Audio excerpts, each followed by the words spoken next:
the Cohen Comics fans. Um, Today wanted to go over this series, um, basically called Aya in Yop City. And so, uh, it's published by Drawn and Quarterly, uh, collected here in 2 volumes, but it's actually 3 shorter volumes each for a total of 6 volumes that I believe was released, as hardcovers from Drawn and Quarterly, previous to that in France. Yeah, and then, Drawn and Quarterly collected, these stories into larger chunks, broke them up into Life in Yop City and Love in Yop City. Written by Marguerite Abouet and illustrated by Clement Oubrerie. Can't get the French accent going for these, a little bit tougher. But yeah, I wanted to go through this series because it is outstanding. And,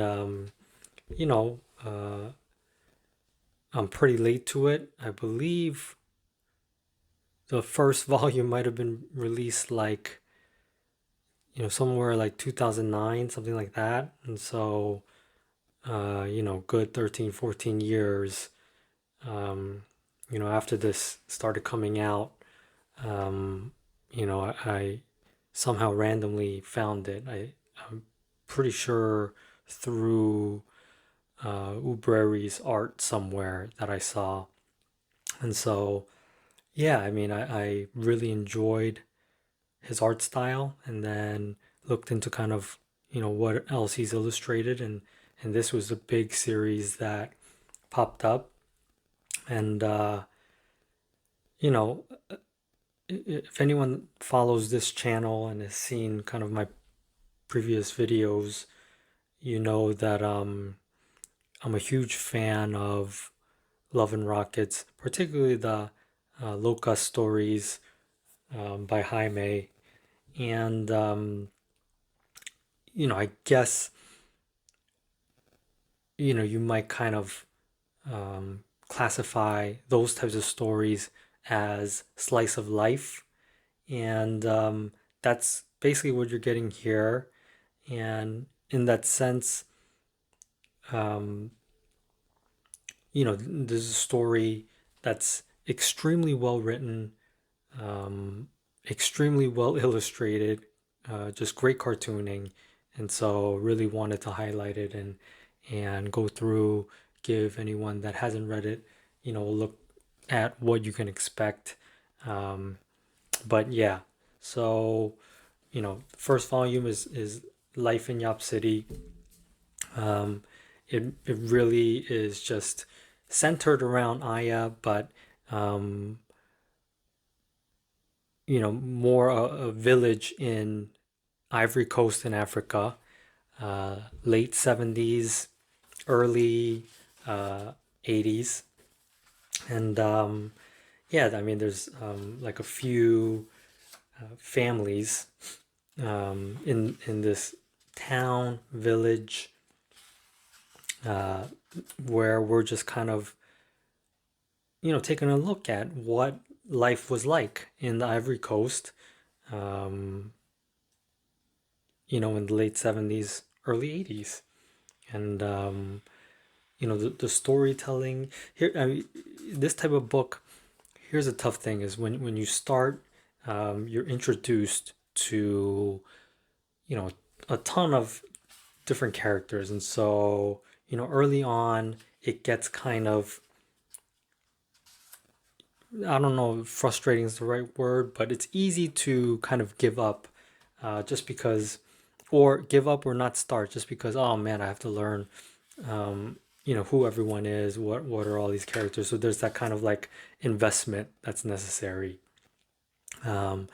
But as you get through, I found, probably by the end of that first part of the first volume, so the original first volume, you have a very good idea of all the characters, um, and kind of who they are, how they are, the development, the character development, uh, the illustrations to kind of differentiate between all of them, um, really is done very well, and so the main kind of family, right, that we're talking about is Aya's family. And so if you look here, we have Aya, her father Ignace. um, she has some much younger siblings who, you see them, but they're not really a major part of the role. And then you have a couple of Aya's friends. Um, Let me see if they pop up. Believe this is Bintu, one of her friends. Um, and then there's another friend named Ajua. And they're like at this point in the story, high school girls, just growing up in the Ivory Coast, um, and we kind of the story kind of moves around between what is happening at this time, um, in the town, in the area, all the families, how they're kind of interconnected, interrelated. Um, so here uh, we have God, what's his name? His last name's Sissoko. Um, yeah, his last name is Sissoko.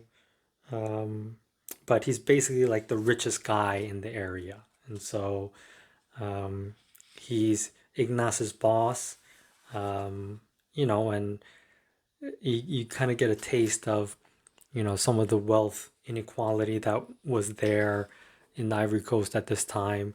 The author kind of leads off with kind of a prologue that talks about how the Ivory Coast was kind of like the shining example back then of economic development in Africa. And so oftentimes we hear about like Nigeria, other countries, and usually we, associate it with kind of raw minerals, production of those types of things, mining. Um, Ivory Coast at the time became extremely wealthy, not extremely wealthy, but more wealthy and developed quickly due to their agriculture, as well as kind of their close relationship with France. Um, and so, yeah, I mean, you see like people, they're watching TV connected to kind of like uh, somewhat of global pop culture at the time. Um, there's nothing like mind blowing. It's not like this deep story, um, but as you read through, you find the cartooning is kind of fantastic. Um, each character, uh, you know, extremely uniquely drawn, clearly able to differentiate. Um, Oubrerie with his kind of like, I don't know how to describe the style, but when I first looked at it, it reminded me of like, certain kind of children's um, book illustrations. And then as I kind of read more about him, learned that yeah, he has illustrated children's books, and I mean, he's using that style to illustrate. I wouldn't call this like a very adult book, but it does have a lot of adult themes. Um, and he does it to perfection. If we talk about kind of like, various kind of cartoony expressions, here, here, here, he is able to create a ton of just emotion. Um, his figure work is fantastic. Um, yeah, I mean, like when you talk about, I led off with talking about kind of Love and Rockets and Jaime stories, and the reason why I like them so much is, the writing. You get invested in the characters. Uh, you know, with his stories, over 40 years, um, but also that it's drawn exquisitely, right? Like just the the greatest possible skill, um, and attention to detail as far as cartooning. And this book, this series gives you that same combination. It is fantastic writing by Abouet, who this is essentially like fictionalized um, version of her life. She is from Ivory Coast. She is from Yop City, immigrated to France at a young age. Um, but her writing is fantastic. Takes you, to this kind of faraway place, to kind of learn about the culture there, life there, and you find, yeah, life people tend to be, similar in many ways, all over the world. And so the beautiful thing about kind of this kind of book is just, you know, it exposes people, me, to, um, a wider range of experience.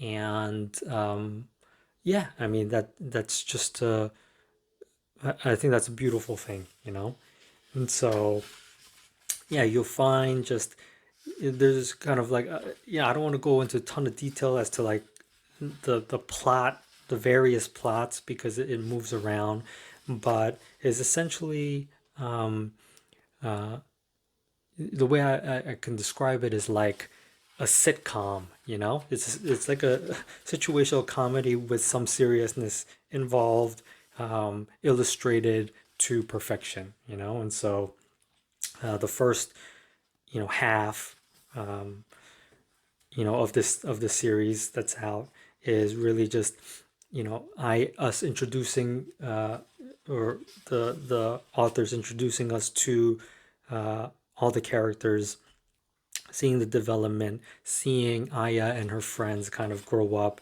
They're kind of in high school.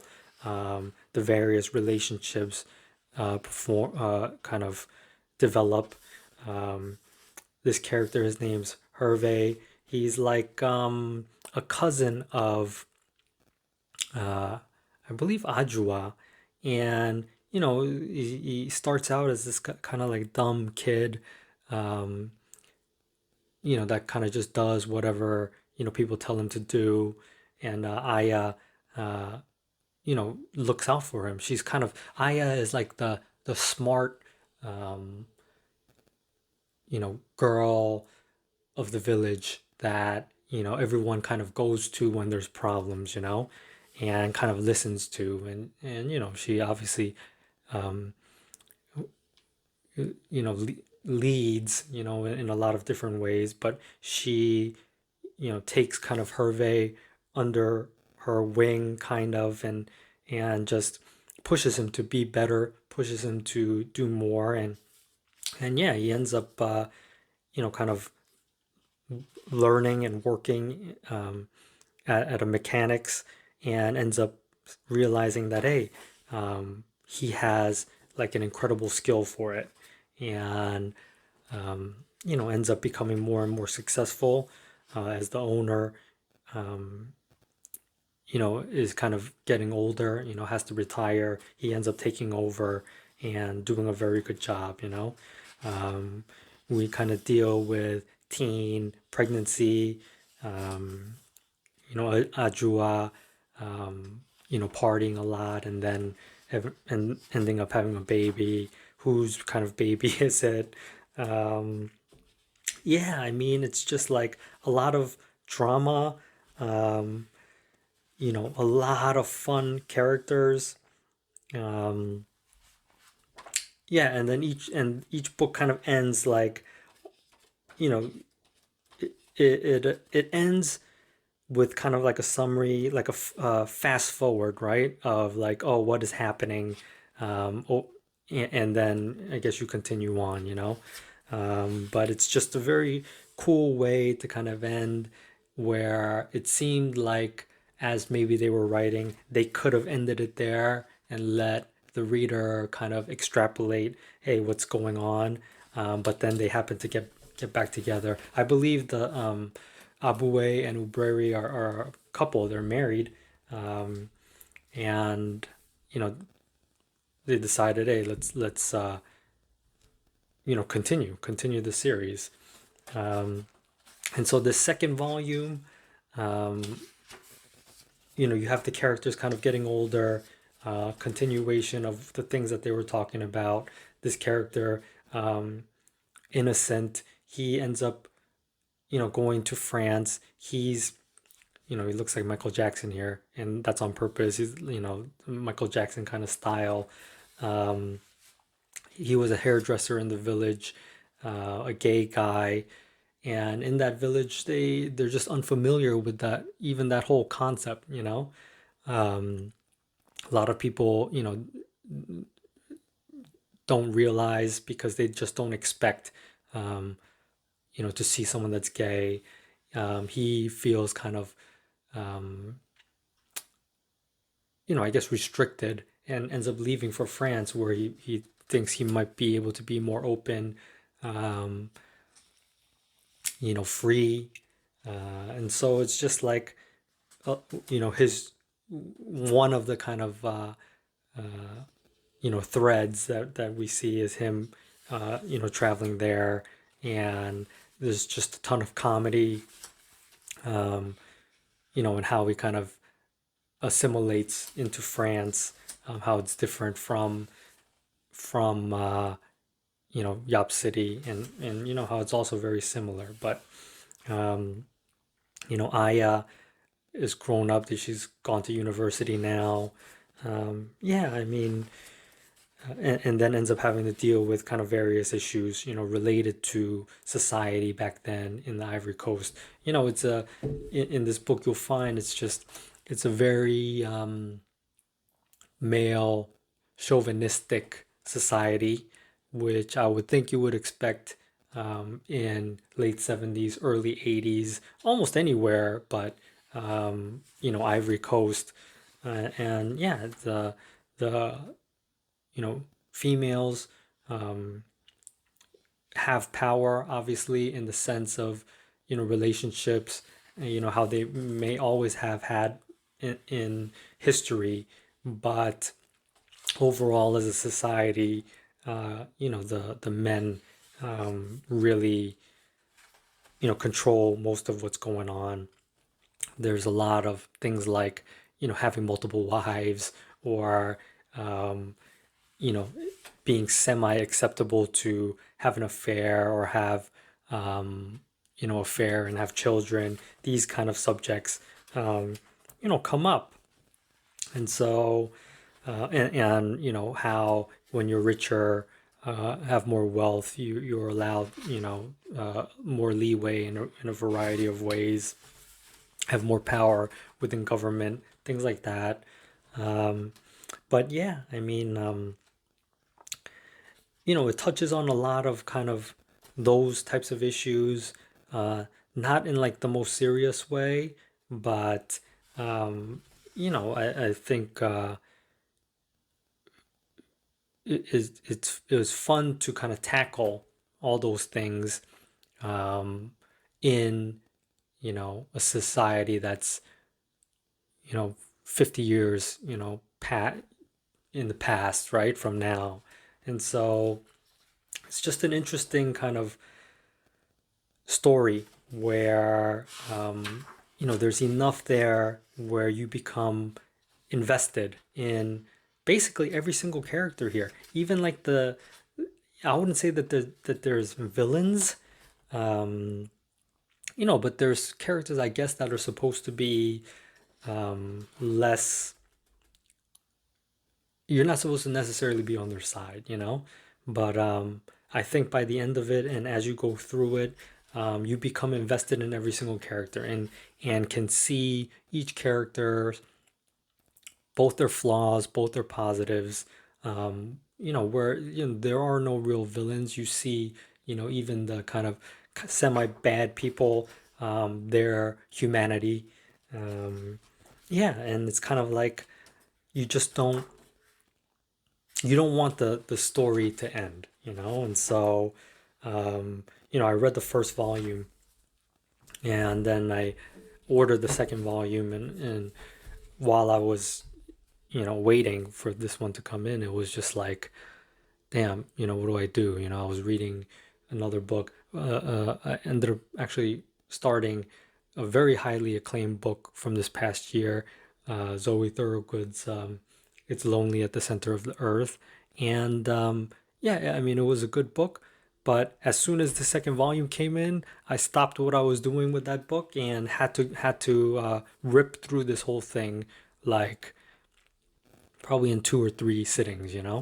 Um, each each book is probably about like 300 to 400 pages, and so each individual story of the six kind of tomes within here, chapters, uh, they average about like 105, 110 pages, and so yeah, I mean this kind of ends not in a cliffhanger, but like hey, same thing. It kind of fast forwards, maybe a few months, like, oh, this is what's happening, and kind of a summary, right, of what happened in the next month or two, and then you're like, oh man, it could end there, or it can continue on, and um, I wanted to continue on. Luckily, I continued to read about the authors and the story, and it looks like a seventh volume came out last year in France, and so I'm not sure when that'll be translated. These are the kind of times when I wish I could read French and understand French. Um, but hopefully, Drawn and Quarterly brings that over, and translates it as soon as possible. I give the series um, the highest possible recommendation. Um, I would love to get some art from this series. Oubrerie's art is just like phenomenal. I don't know, I love the look. I love the cartooning. Um, I'm not sure if it's like painted or colored after the fact, and it's you know uh line art. But either way, you just love kind of like the character designs, just the facial expressions, the figure work, the movement. It's just a wonderful, wonderful kind of visual read. And so the combination of the writing, uh, great stories, great characters, well developed characters, and just this amazing, beautiful art. Uh, yeah, Aya in Yop City. Okay, I just give it my highest possible recommendation. There's probably like always like 1 or 2 books a year where I know like, oh, those are my top two. I've read some decent stuff, but like these are clearly like the two best. That's been my tendency. And January 2023, I already know for a fact this is one of my this is going to be one of my top two reads of 2023. There's no doubt about it in my mind. So, um, yeah, check it out if you haven't read it. If you have read it, let me know. Um, if you have any idea about getting the art, let me know. I will probably be hitting up, Monsieur Oubrerie uh, in the near future to try to get, a page or two if I can. But yeah, thanks for watching. Uh, Take care. Bye.